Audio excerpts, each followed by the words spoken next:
Ben ritrovati, amiche e amici interisti. Ho visto che avete molto apprezzato ieri il nostro contenuto di approfondimento con l'avvocato Iavorone, con cui abbiamo interagito e siamo andati ad analizzare in maniera molto approfondita come funzionano veramente questi famosi paletti di Octree, di cui tantissimi parlano, ma poi in realtà nessuno si è andato mai a studiare la materia. Lo abbiamo fatto allora qui su Passione Inter, dove abbiamo anche smentito alcune cose che sono state dette poi in questi mesi sul mercato dell'Inter. Mercato dell'Inter di cui parliamo oggi, perché vorrei fare con voi un aggiornamento sulle notizie principali. Molti mi avete chiesto di mettere un po' di ordine tra le tante voci, le cose che si stanno dicendo, e allora eccoci in questo nuovo contenuto. Vi invito a lasciare un mi piace e se non l'avete ancora fatto, clic sul tasto iscriviti e soprattutto ti aspetto, anzi, proprio te, nel club di Passione Inter. Qui in alto il QR code da inquadrare, entrate nella nostra community, abbiamo raggiunto un nuovo record di soci iscritti nella nostra community dove si sta parlando tanto di mercato, perché poi siamo a meno di un mese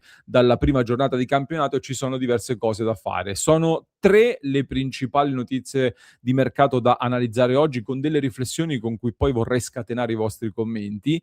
La prima notizia riguarda il capitolo esterno, quello più caldo dopo Dumfries, Palestra, Calaili. Serve un esterno, si cerca un esterno, nonostante il lavoro con Kivu che sta facendo sulla pazza idea di Uff, autore di una doppietta nell'amichevole contro i dilettanti tedeschi ieri. Ma al di là di questo, si cerca un esterno che però a quanto pare probabilmente non sarà Jed Spence del Tottenham. È una notizia che vi ho già dato ieri sera, per chi c'era in diretta mi avrete seguito e ne abbiamo già parlato. Ma stamattina c'è stata un'ulteriore conferma, quindi il fatto che quello che vi ho detto ieri sera sia stato ulteriormente confermato da Fabrizio Romano, uno degli esperti più seguiti a livello mondiale, ecco, dice che effettivamente era come dicevamo. E quindi l'Inter suspense in questo momento ha rallentato parecchio. Ha rallentato parecchio perché il mondiale ha messo ulteriormente in vetrina questo calciatore che intanto, da quello che so io, il Tottenham non è nemmeno così deciso a venderlo a tutti i costi, quindi è un giocatore che non è titolarissimo, ma non è nemmeno in uscita come lo è per esempio Vicario, che è una situazione differente per il portiere. Ma anche per questo motivo la valutazione del laterale inglese è schizzata sopra i 40 milioni di euro, quindi molto più vicina a quella che era la valutazione che l'Inter stava cercando di raggiungere per Palestra.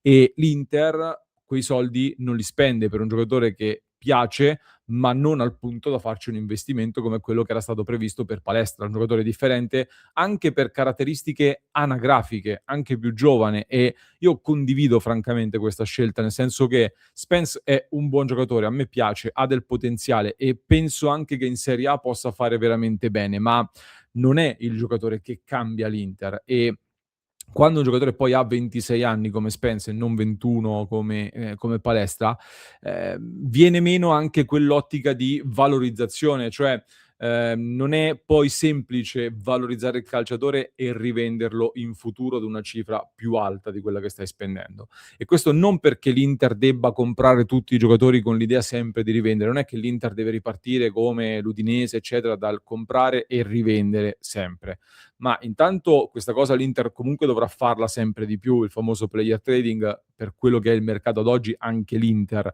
deve farlo e deve prendere in considerazione questa cosa, ma vista la situazione, visti i famosi paletti e tutto quello che abbiamo detto ieri, nel momento in cui vai a fare un investimento di questo tipo su un giocatore difficilmente valorizzabile nel futuro, deve essere un giocatore che ti alza il livello della squadra, un giocatore che ha un impatto e non un giocatore che prendi per far, con tutto rispetto, per fare numero o comunque per riempire una casella.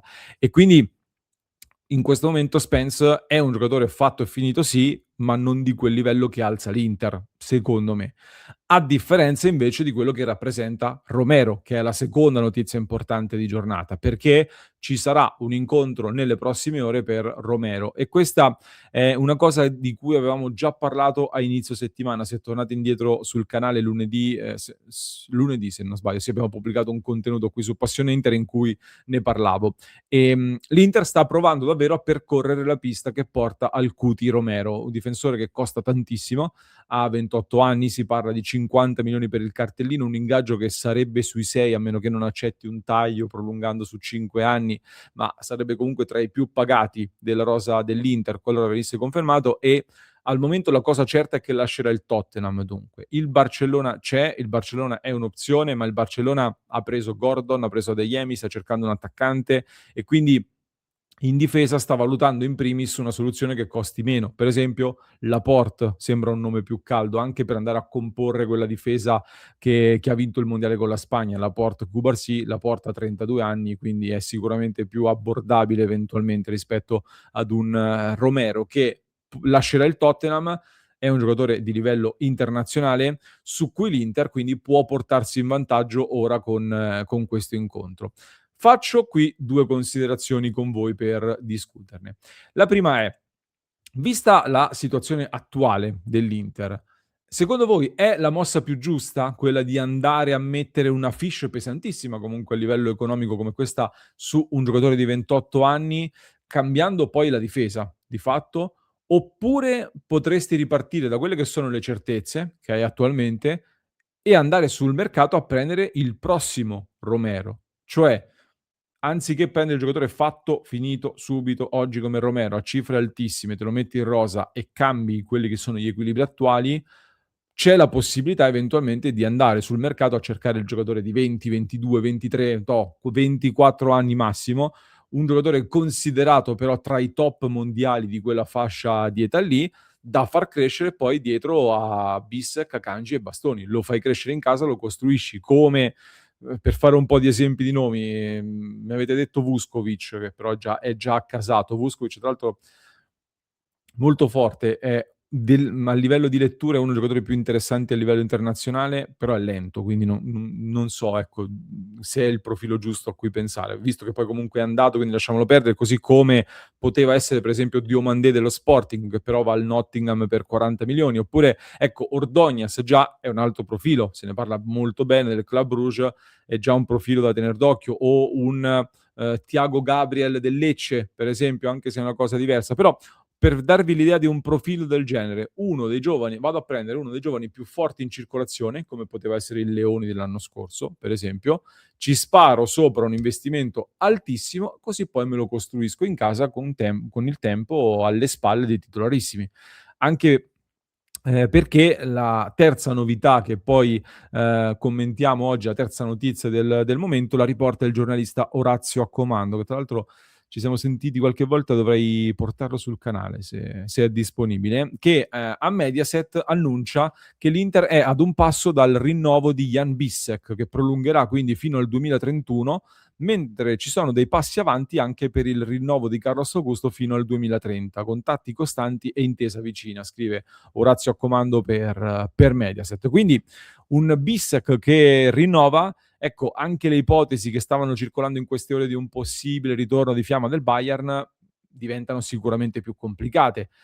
A quel punto, se vai su un giovane, come dicevo, puoi farlo crescere dietro i soliti Bissek, Kanji e Bastoni. Ci metti questo giovane accanto e lo fai crescere.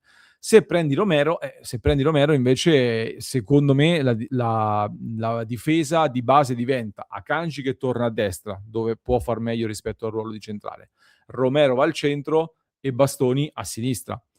Quindi questa è una difesa da alta Champions League, diciamo le cose come stanno comunque, perché Romero, adesso ho letto snobbare anche Romero, Romero è fortissimo ragazzi. Però ecco, questa è una difesa di alto livello dove Bissek però deve sgomitare poi, tra l'altro deve anche riprendersi la nazionale, è rimasto scottato dalla mancata convocazione al mondiale, deve riprendersi la nazionale ora con Klopp e deve sgomitare per il posto anche all'Inter.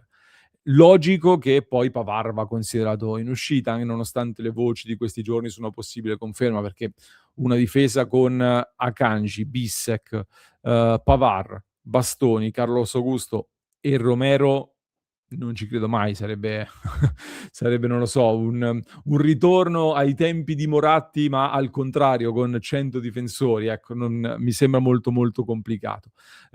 Comunque non alziamo troppo adesso i livelli di entusiasmo su Romero, rimaniamo in attesa anche di questo incontro perché oggettivamente è difficile. L'altro giorno poi anche Simone ha pubblicato un video in cui parlava del fatto che si va a cercare giocatori difficili e anche per questo le trattative poi sono complicate, ci vuole tempo, eccetera. Però mi pare evidente anche dall'altro lato, ragazzi, che dentro i paletti di Octree di cui abbiamo parlato in un approfondimento di ieri, trovare dei titolari che possano alzare il livello della squadra non è possibile. non vedo come si possano trovare dei titolari a quelle cifre lì, a quelle condizioni lì attualmente. Si è parlato tantissimo di Solé, per esempio. Ci stavo pensando stamattina quando stavo leggendo i giornali, no, Solé, che fine ha fatto Solé? 1 mese fa bisognava prenderlo a tutti i costi, se no ce lo soffiavano, se no arrivava il Chelsea, arrivavano squadre, eccetera, eccetera. Su Solé, alle cifre che chiede l'Udinese, non si sta muovendo nessuno. Sta ancora lì, anzi la notizia che leggevo stamattina è che l'Udinese potrebbe vendere Christensen e Solé a quel punto rimarrebbe. 30 milioni di euro probabilmente nemmeno bastavano per questo giocatore che oggi rimane lì e sarebbe stato titolare all'Inter, 30 milioni. Queste poi sono anche le storture del mercato inglese, perché il mercato inglese sta falsando tutto, perché oggi una società sa che se il giocatore lo mette in vetrina, prima o poi ti può spuntare un club di Premier League che i 25 che offriva l'Inter te li raddoppia in 30 secondi. Quindi c'è anche questo tema importante da prestare attenzione. Per cui per trovare dei giocatori di completamento nelle condizioni attuali, ecco, si può magari anche lavorare in un'altra fase del mercato in cui le valutazioni si sgonfiano un pochettino. Per i titolari ci si prova ad andare anche oltre i famosi paletti, ci si prova anche ad andare oltre i vincoli. Poi, come ha spiegato anche l'avvocato nel video di ieri, bisogna convincere Octree che quell'operazione ha un senso e su un 28enne col rischio che poi ti diventi un problema come Pavard che non riesci a venderlo, poi non è semplice forse convincere il fondo. Detto che Romero è un top assoluto ed è un caso diverso rispetto a Pavard, però ci provi, ci provi. Se non ci provi nemmeno, l'Inter il livello dei titolari non lo alza e quindi qui la discussione sul difficilmente migliorabile di Ausilio, che spesso fa discutere, a me non sembra incorretta. Cioè, magari la rosa non è vero che la rosa non è che è difficilmente migliorabile, perché la rosa nei 25 puoi migliorarla anche con delle intuizioni, con delle giocate, come è stato fatto per esempio con Sucic l'anno scorso, e attenzione anche a Bonnì, che vedo già accantonato da molti. Ma i titolari, ecco, quelli sì, quello è difficilmente migliorabile, soprattutto all'interno di questi vincoli. Quindi fatemi sapere che ne pensate anche voi. Mi raccomando, recuperate il nostro approfondimento con l'avvocato se non lo avete ancora fatto, che secondo me deve essere un punto centrale attorno a cui fare tutti i ragionamenti di mercato quest'estate e non solo. Lo trovate in descrizione per chi ci ascolta in podcast, mentre per chi ci segue su YouTube vi basta cliccare più o meno qua, da questa parte qua, sì, proprio qui.